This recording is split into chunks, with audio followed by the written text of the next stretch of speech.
Hello, and welcome to episode 615 of the official EstablishTheRun.com podcast. My name is Adam Levitan, joined by Evan Silva and Mike Leone.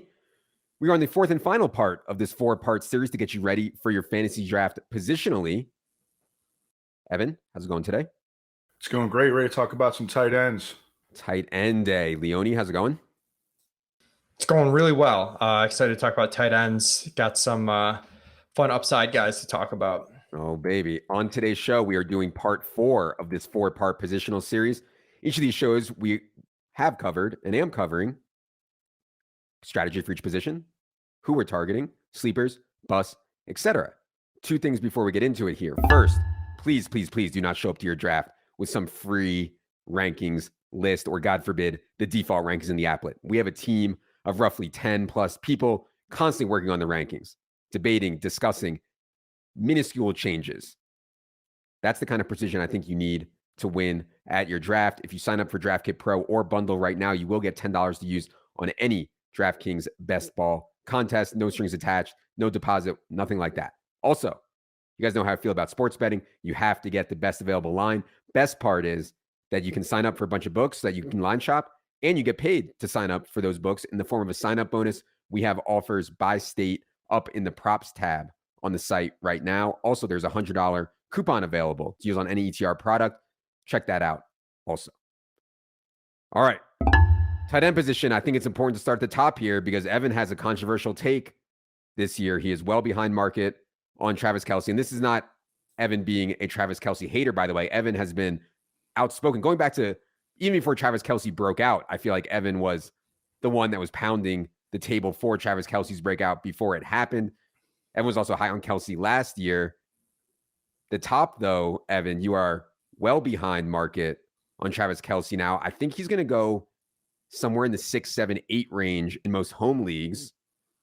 Evan, I feel like you're out on that this year, and I think that's an important place to start because, you know, if you're sitting there with the 6th, 7th, or 8th pick, you're certainly going to have Travis Kielce on your radar, Evan. So go ahead on the Kielce stuff. Yeah, I mean, when you say I'm well behind market, I mean, I still have a player at a onesie position ranked in the first round. He's bouncing between numbers 9 and 11 overall, depending on, you know, what little change I make, you know, on a given day. It's just that his ADP is like 6.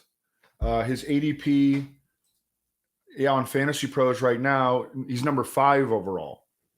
So, you know, I'm going to let my opponent take a 34-year-old tight end at number 5 overall, and I'm going to be absolutely fine with that.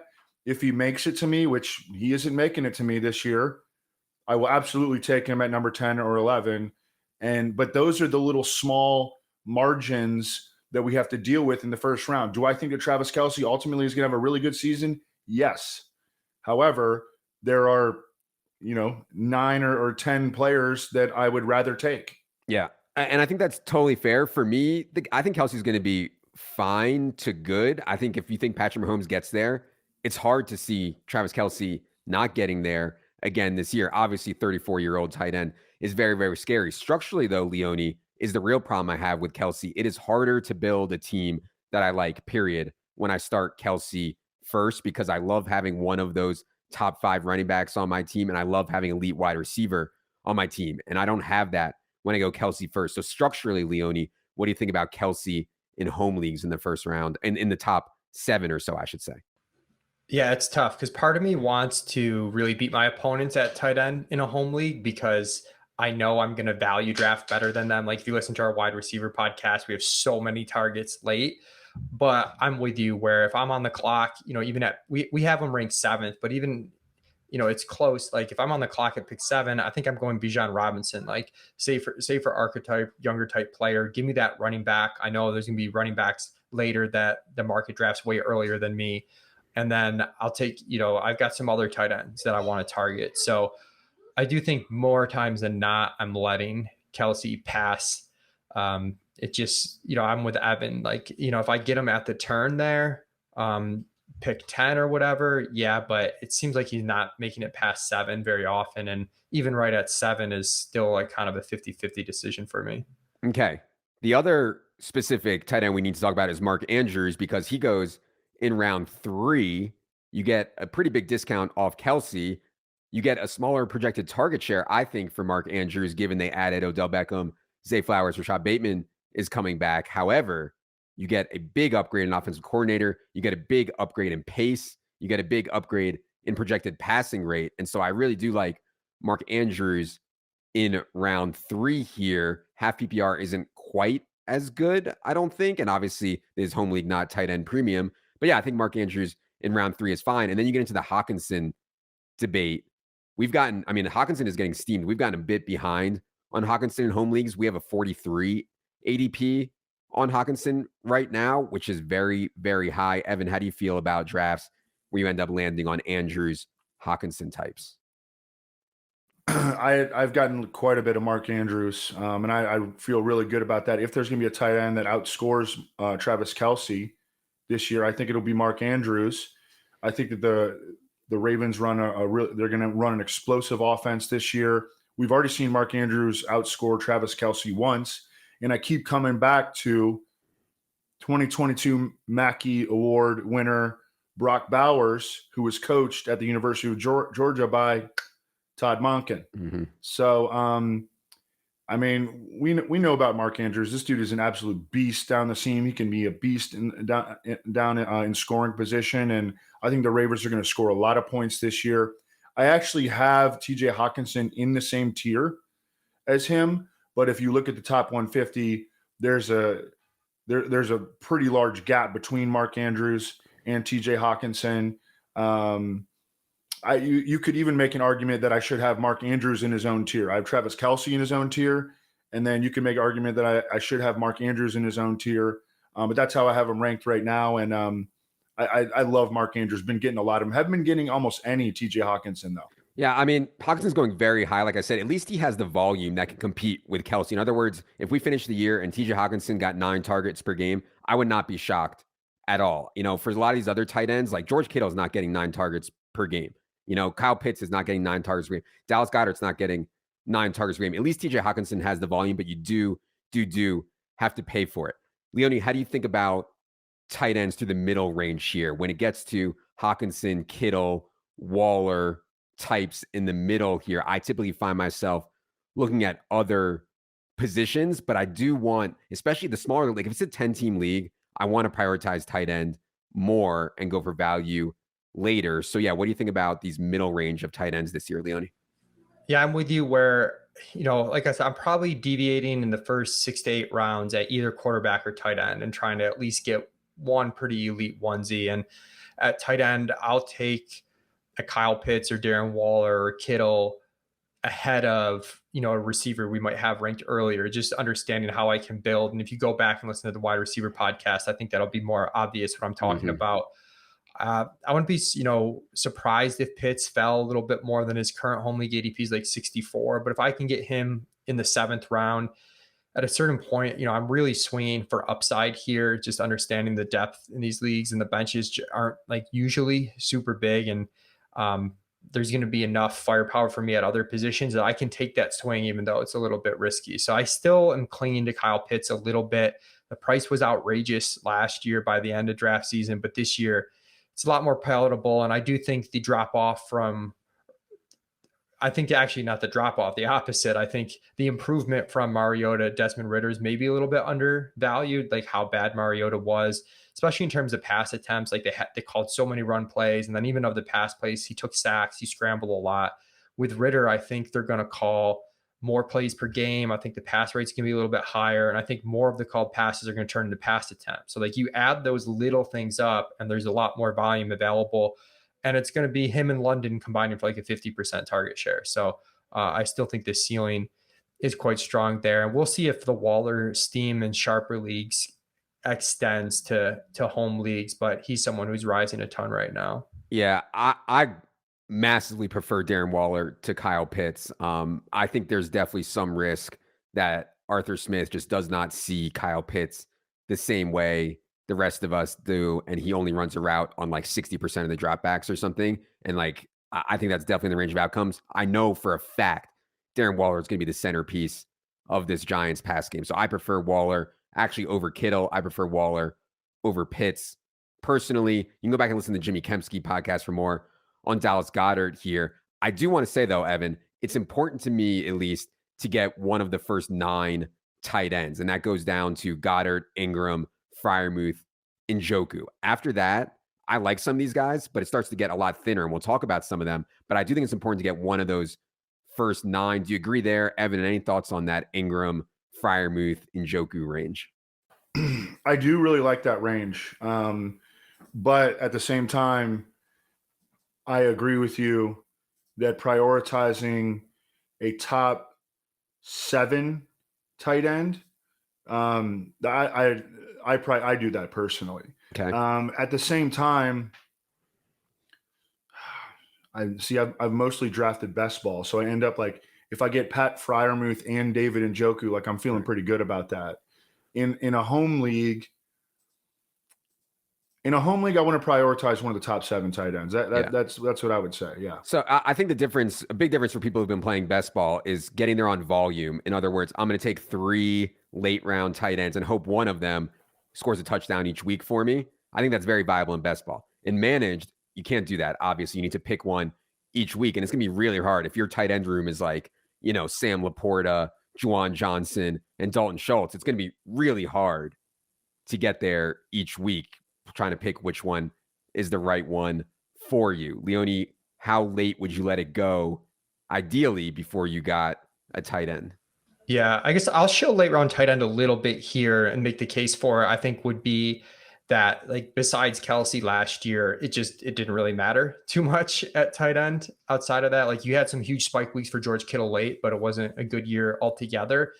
And that all these guys seem like fun bets individually, but as a whole, the position fails more often than not. It's just kind of the nature of the position, and you can stockpile premium assets at other positions that maybe that doesn't happen to as much. And I do think this is, as bad as rookie tight ends are historically, that this is kind of a unique year where, I'll take Dalton Kincaid, Sam Laporta, Luke Musgrave. I think these guys have a bit more upside than rookie tight ends historically. I'm a bit of a homer here on Kincaid, but I'm really drinking the Kool-Aid recently, especially in a home league where there's going to be a viable tight end on waivers, right? So, like, take a swing on the upside. And if you're wrong on like Laporta or Kincaid, it's going to be pretty obvious early. And there's going to be a starting tight end that you can pick up that's going to be like fine on waivers. So I'm okay kind of really taking swings. And Kincaid in particular, I'll take him over Dalton Schultz, Tyler Higbee types who are kind of boring. Like, give me that ceiling. I think it actually exists here with him and to a lesser extent Laporta and Musgrave late. Yeah, I think those are interesting takes on rookie tight end. The narrative is out there that rookie tight ends fail no matter what. I think you need to look at the exact situation that all these guys are in.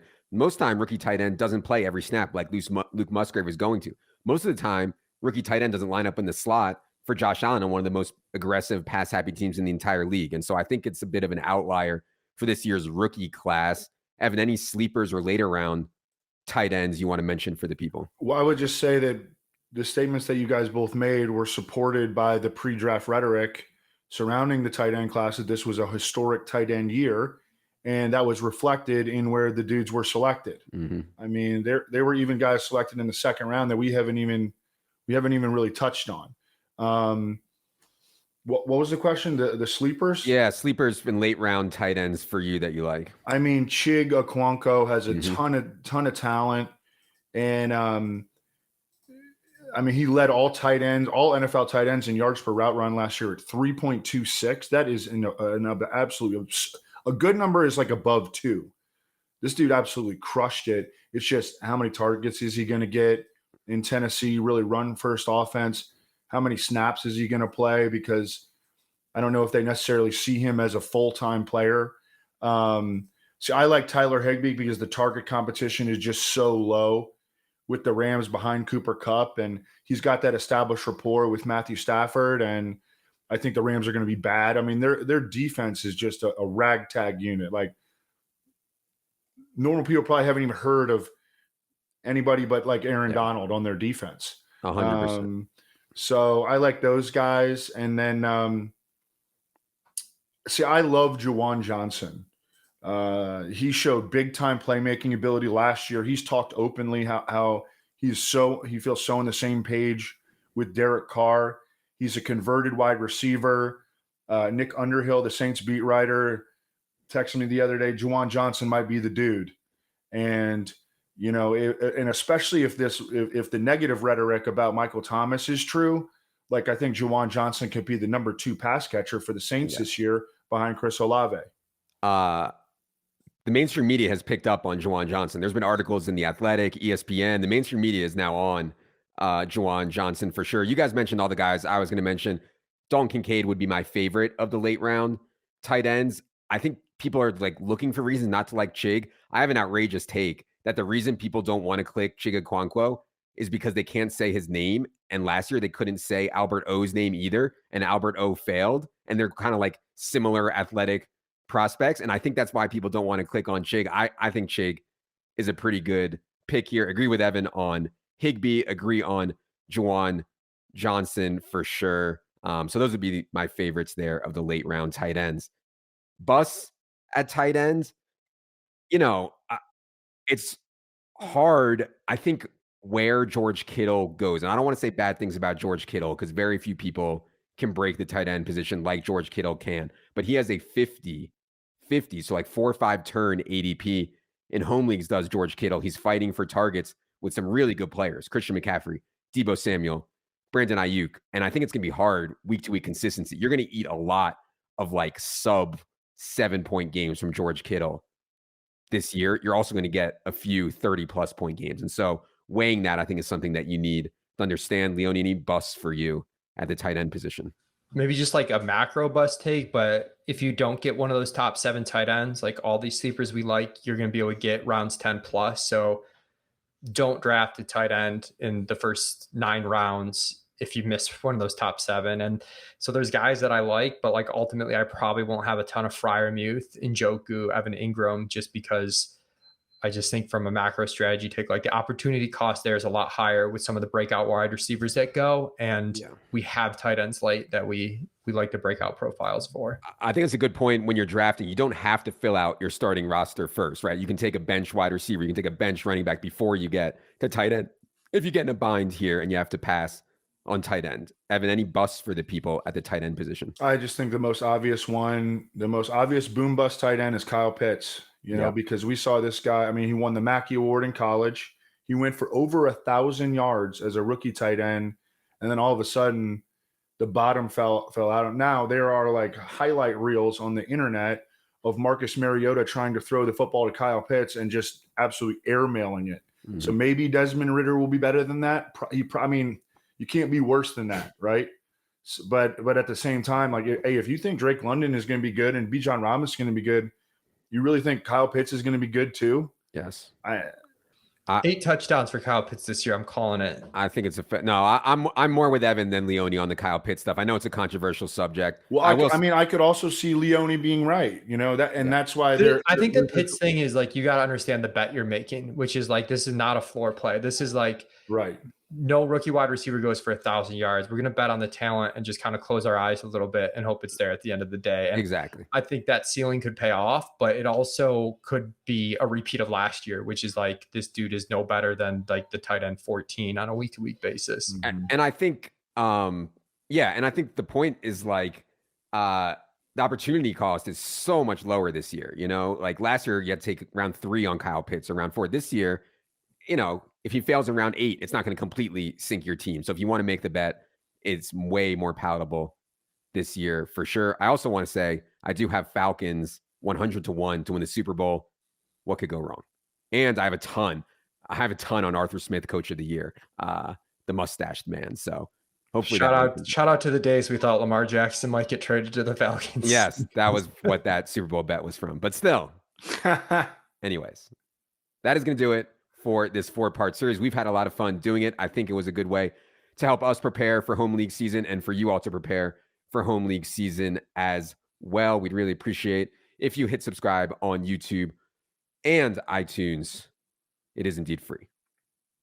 Maybe I can afford to fix the H on my establish the run on the sign behind me if you guys hit the free subscribe I keep looking button. at it. It looks like a full colon. It's so frustrating. Okay. I cannot get the H to stay up. Anyways, for Evan, for Leone, for producer Luke, I am Adam. Good luck, everybody.